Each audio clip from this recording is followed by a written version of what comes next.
Today, to introduce the topic, I'm really excited to have Cindy with me, that we are going to be talking about sitting disease.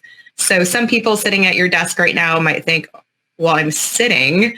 Does that mean I have a disease? But Cindy, can you tell us a little bit about what sitting disease is and, kind of where that background came from? Well, I don't think the concept is foreign anymore. It's no secret that sitting at our desk jobs, especially the hours that people are putting in now, really takes its toll on our health. But how it takes its toll and what we can do is really important to understand, because we hear that so much that I think we just tend to blot it out a lot of times, and it just comes along with the job. And sitting disease includes many factors. But the most disturbing factor that we're all very concerned about is the fact that research does indicate that it can increase mortality if we're not doing the right things. So it does require one in a desk job to make sure that we're doing everything we can to combat the negative effects. And then we have all the other annoyances of desk jobs, which are basically, you've got your pain and discomfort. You have stiffness that sets into your back, neck, and other joints that you notice, especially when we go to get out of a chair after a long day.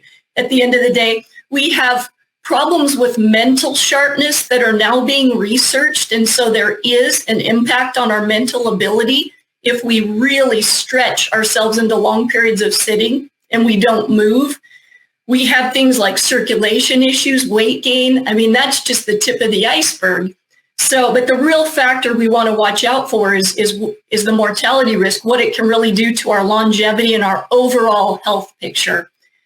So our bodies are not designed for what we have put them into, these man-made desk jobs.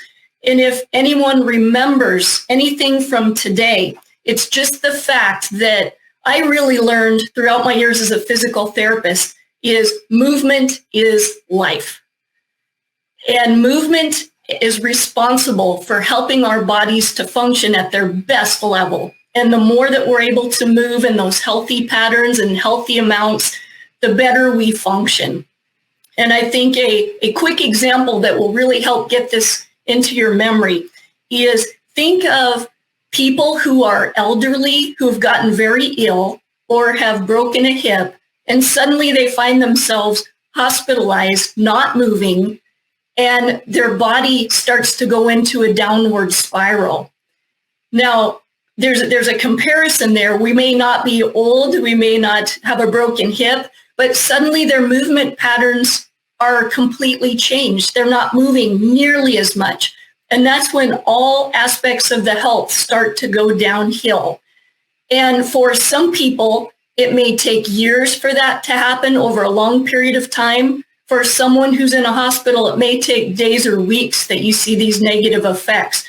And the biggest effects are on our circulation. That's the scariest. On our strength of our muscles, we tend to become more frail as they weaken.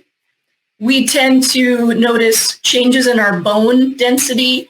All these changes can happen fast or slow depending on how we take care of ourselves, or we can negate a lot of those effects. So being able to positively improve our circulation, work on rhythmic breathing patterns, have gravity help us, change postures. I'll get into a little more of this, but I just wanted to pause and make sure if you have any questions, you can jump right in. But that's man-made jobs are doing something really similar to our bodies. They're changing our activity levels dramatically.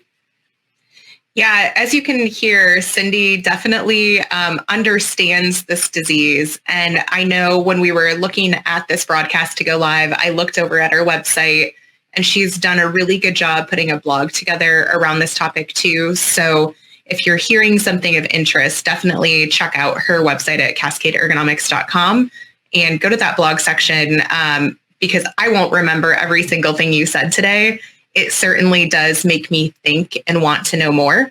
But if anyone is wanting to ask Cindy any questions, we're going to continue on, but feel free to drop a question in the comments and we will be happy to answer it if we're able to see it before our broadcast ends today.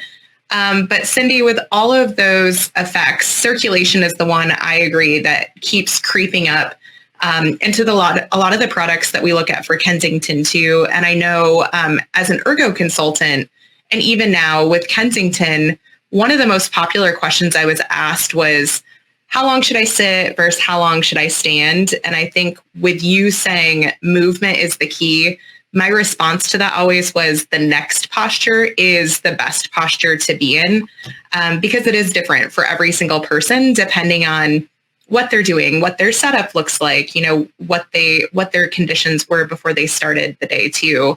But that being said, I heard a lot of like doom and gloom in those statements as far as talking about our mortality and, just aging, and that can be really scary for us. So are we really doomed, or what are some of the things that we can do to overcome or maybe slow down this process?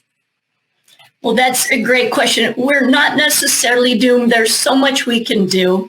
It just requires that we really keep learning and taking charge of our health and keeping up with the research. But I think we're at a pretty good point with all the studies out there that we know most of what we need to know.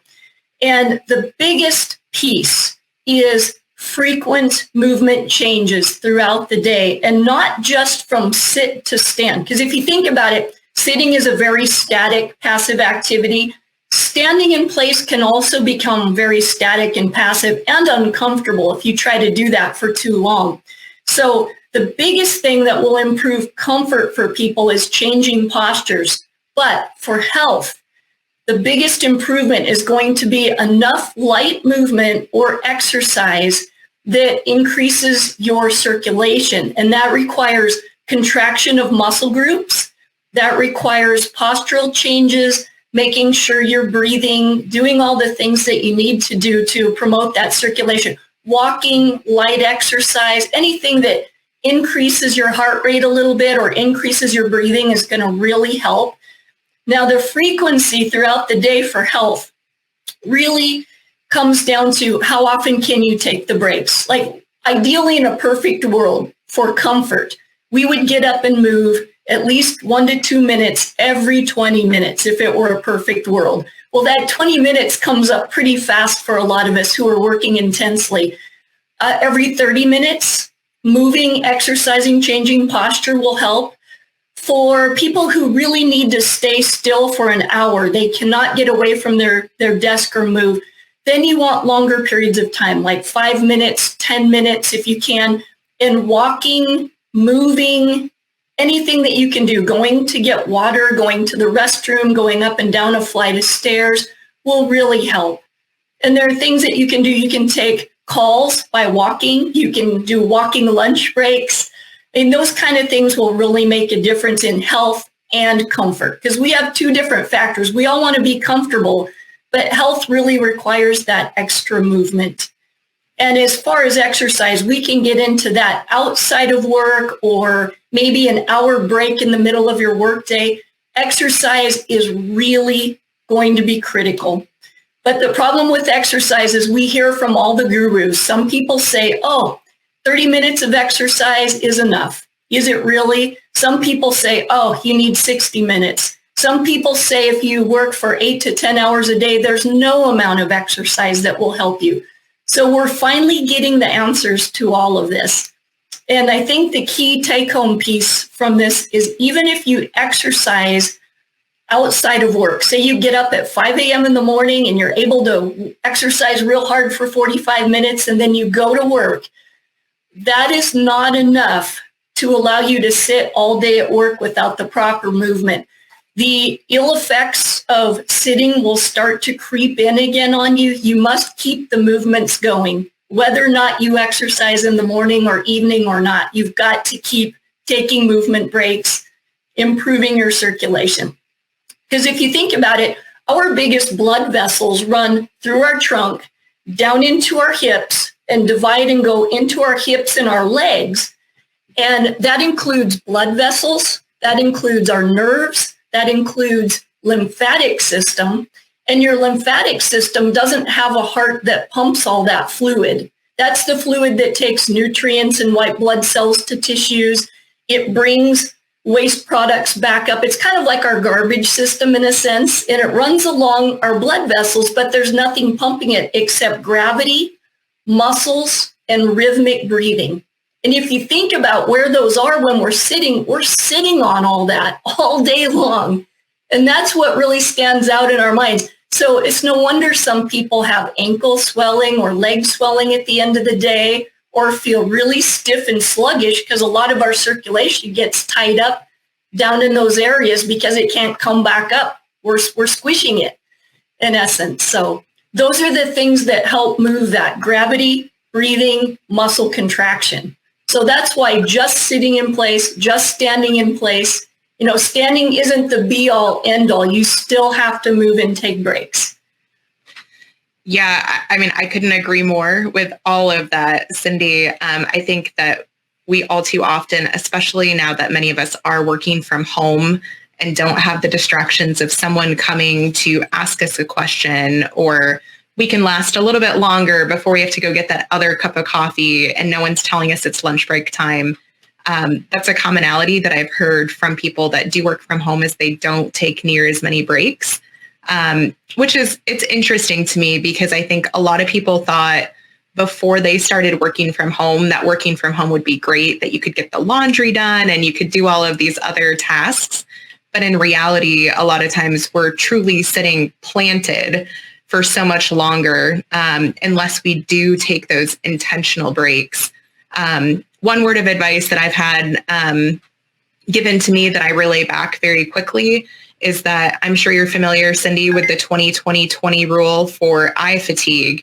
But if you incorporate your movement into that, I would say it's like the 20-minute reset. So every 20 minutes, take those 20 seconds minimum and look off into the distance, but also stand up and sit back down.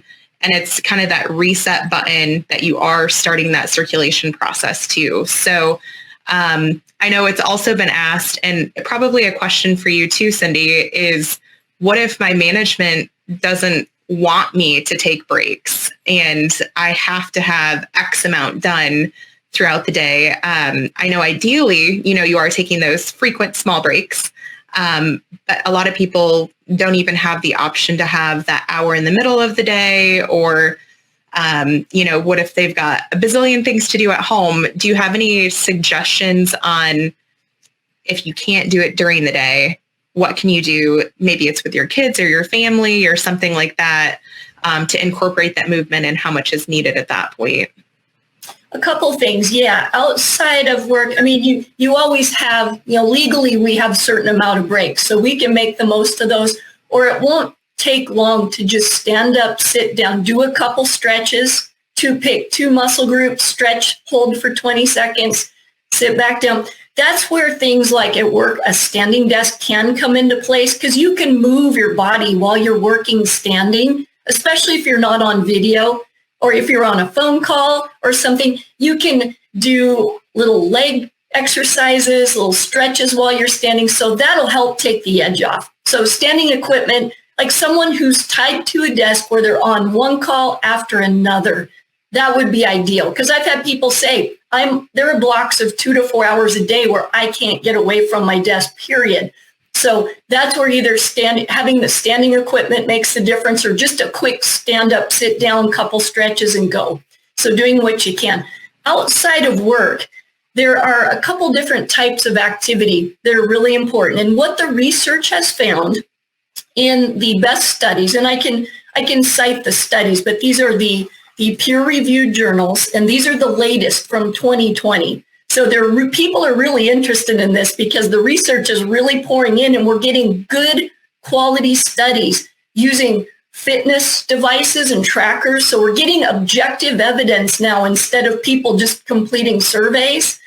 But what they found is about the old guidelines used to be for people to try to get about 150 minutes of moderate exercise. And let me tell you what moderate means. That means, your heart rate and your breathing go up a little bit, and they go up above normal, but you can still talk and you're reasonably comfortable, but you can't sustain that forever. So 150 minutes a week.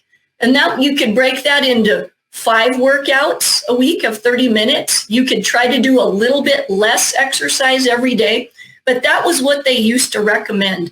The American Heart Association has upped that, especially for office workers, to 150 to 300 minutes. So now 150 minutes of moderate exercise is the minimum for us. And that can be any time of day that you can work it in. You know, some people start work early, so they've got to add it into the end of the day or someplace else. So, I mean, you could do that in 3 days a week if you were able to. That might be a little harder. So it doesn't have to be every day, but it's nice if you can do a little bit most days. Or you can do maybe more on the weekends of that. Vigorous activity, if you like to do vigorous activity, you can cut the exercise time down a little bit. It used to be that they would recommend 75 minutes of that a week. So that can be, 20-minute blocks of exercise here and there, or 30 minutes of harder exercise. And vigorous means that your body temperature really rises along with your heart rate. You start to really sweat. I mean, this is where you really need to change your clothes afterwards and take a shower. And you're not able to talk to people without getting out of breath. You've got to stop, catch your breath. You're really pushing. And that has increased. So now they recommend a minimum of 75 minutes and up to 150 minutes a week. So how you fit that into your week is literally up to you. But that's what they have shown that offsets the negative effects of sitting. So it puts you to the level of health of, say, a person who doesn't have a sedentary job. That's how they describe it. So, and then you still have to keep moving when you get to work. That never changes, not just for comfort, but for health. Yeah, that it sounds a little overwhelming when you see the new recommendations there. But I do think based on, like you said, the different devices that we have to help monitor that, even though we may be sitting for a large portion of our day, if you are using one of those devices to monitor, you may be getting little pieces here or there without even realizing it as part of the smaller movements. That being said, I want to segue to some of the products. I know you mentioned going between sitting and standing is obviously a nice key to have. And I know Kensington has worked really hard at having some of those other accessories beyond just a sit-stand type unit, which we do have a sit-stand converter that goes on top of a desk, which is great. If you already have your furniture you love, don't want to replace it. But I think, in my opinion, and I'd love to hear your opinions on it too, Cindy, that I think our footrest actually do a really good job. Our footrests do a really good job on increasing and maintaining that circulation. And I'm not sure which ones all you've tried from us, Cindy, but on this topic specifically, we actually have one that's a rocking footrest. That it literally is like a fidget spinner for your feet. So the bar goes in a 360-degree rotation. You can also stand on it. So thinking like you're at the bar or the pub and want to put one foot up on it to just have that change of position when you are standing is a nice option to have. So that's my all-time favorite for this topic, but several of our footrest do have the rocking motion built into it, have the height adjustability, and really give you the option to keep that movement going. Even though it's not drastic, we're not going to be increasing our heart rate too much from utilizing those. It's those tiny little fine-tuned movements. But any other suggestions? Or it looked like you were in agreement on the footrest, but anything else you can think of?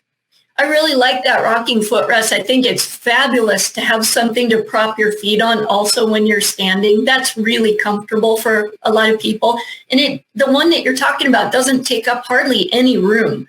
So it's nice. It doesn't get in the way. And fidgeting is really important. I mean, we should be fidgeting just like those kids. They burn off all kinds of calories doing that.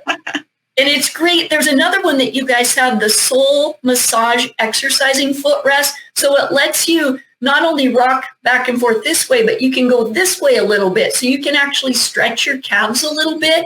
And think about how important ankle motion is when you're sitting, how important that is to offset any kind of leg swelling under there. So, and I would also say you guys have one of the best inventories of wireless keyboards and mice. So if you're going to set up a makeshift, like at home or someplace in your office, you have a makeshift standing station that you've created where you're going to move your laptop or something and work from there with a nice little Kensington laptop riser. It's nice to have those wireless devices. You don't want to be moving things with cords and cables and reconnecting. So if you have that, it makes it really quick to just prop things up into a standing position.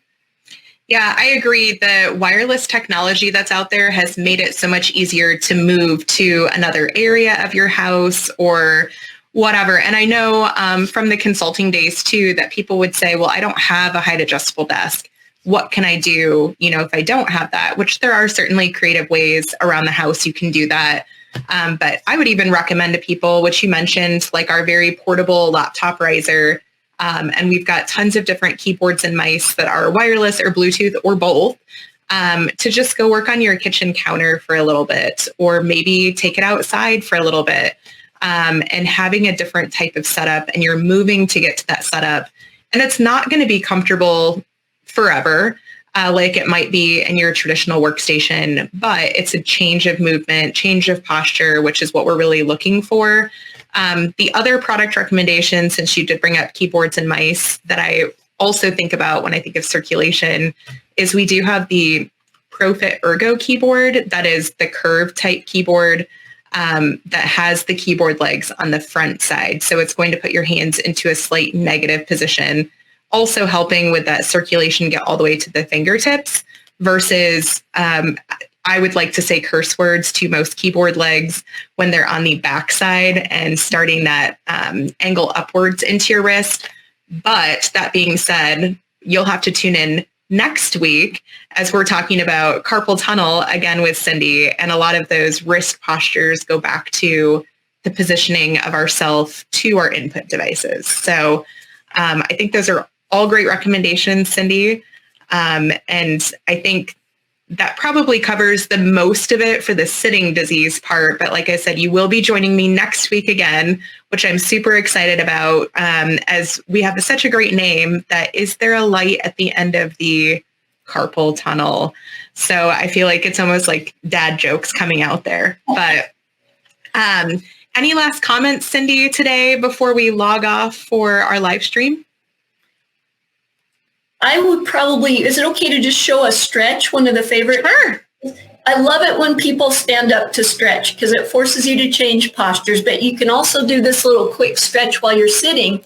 And what I like about it is it's a static stretch that hits a bunch of areas of your body at once, but it's also dynamic in that you incorporate breathing into this for an extra bonus. So what we love people to do is, first of all, sit up tall or stand, hopefully standing, but come up tall, have your hands behind your head, push your elbows back by squeezing your shoulder blades so you're really opening up your chest, because we scrunch so much when we're sitting and it really reduces our breathing. You'd be shocked if you watched a respiratory monitor on how slow and shallow your breathing becomes when you're sitting like this all day. So open up. And then extend your upper back. So you kind of extend it and your neck, you can look up. And while you hold that, you just take deep inspirations, trying to fill your whole cavity of your chest from front to back and side to side with air. And think of expanding all your ribs when you do that. You're pulling them and stretching them. So you're getting your neck, your upper back, your pectorals, your intercostals, your ribs, and inhaling and exhaling, and do that about 2 to 4 times. And that'll really wake you up, help you be more alert. And it really is one of the biggest bang for your buck stretches you can do. Yeah, I think that is a great stretch. I think my neighbors may think I'm crazy because my office faces all of my neighbors and they see me moving around as they're walking by. But movement definitely is key. And I will say one thing we didn't mention before, it reminded me when you did that stretch, is that Kensington just recently put out a blog for 10 stretches you can do at your desk with no exercise equipment needed. And that is one of them that's included. So between our website or with Cindy's at cascadeergonomics.com, certainly we're great resources to help on this topic and tune in next week for our carpal tunnel discussion. So thanks again, Cindy, for joining me, and I hope everyone has a great rest of their day.